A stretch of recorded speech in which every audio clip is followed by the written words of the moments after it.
Running a business isn't cheap or easy.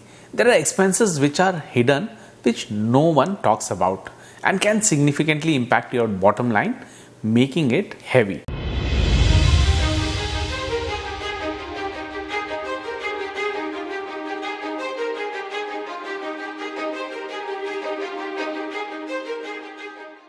In today's video, I will highlight 8 hidden costs of starting and running a business you must know. Why? Because on an average, a small business takes approximately $30,000 to $40,000 to get the business on ground and running. There are starting costs like real estate, which nowadays with online business that might not be the case, but there are expenses like website development, maintaining initial inventory, marketing, promotions, fee for license, and all these things which are required to open a business. For a long-term growth of business, it's not just getting the right start, but to have a sustainable approach to be successful. If you don't take care of these expenses, you might end up in a compromising situation. So what are these 8 hidden costs of starting and running a business? Number 1, mortgage. When we start a business, we have idea, and to scale it up, we need finance. That's where bank or other lenders come into play. When you don't have any business experience or established company with right documents, tax, revenue, etc., then mortgage is going to be a personal situation. Hopefully, you don't have a bad credit score, which might cause problem in getting mortgage.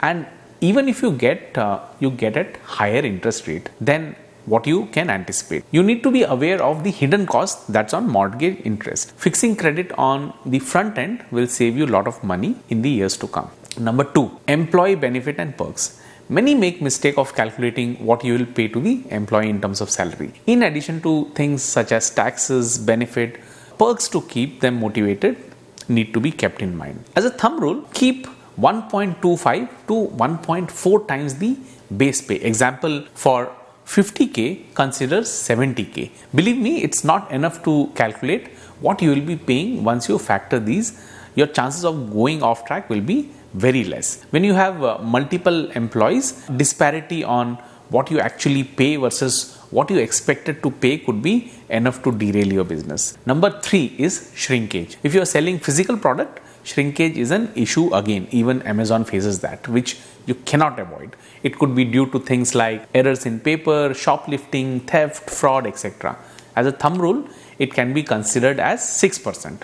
They're simply mysterious. In fact, as I told, a company like Amazon with best of technology keeps their shrinking cost at 5% and tries to reduce. Proactively just consider this and try to mitigate so that it does not impact negatively your company's bottom line. In Canada, for the retailer, it is estimated at 23 billion per year. You can well imagine how much is the shrinkage. Coming to number 4, that is insurance.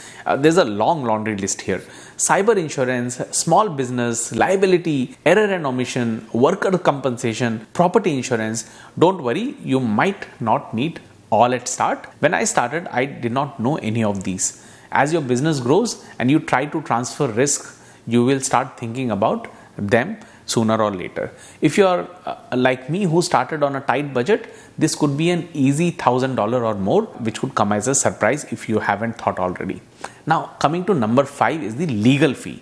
Small business settlement might not be a huge bill, but even if you need to pay $5,000, it's a significant to business. Now, issues could be with your co-contracting parties, employers and their employees, and businesses as well as their client, or among shareholder, etc. Now, even if the settlement happens, the insurance can go high, which will drive your cost further. Coming to number 6, I was always employee before starting business, and the process of tax deduction was automated by payroll department. I did not have to worry or think about. Now, that is not the case in business because you are on your own. Your taxes become a real thing, and that has to be kept in sight. Fees and permit. This is purely depending on industry type you are in.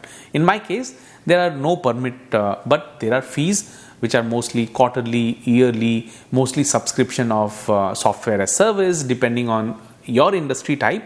For example, if you're running bar and restaurant business, you might need alcohol permit to serve liquor.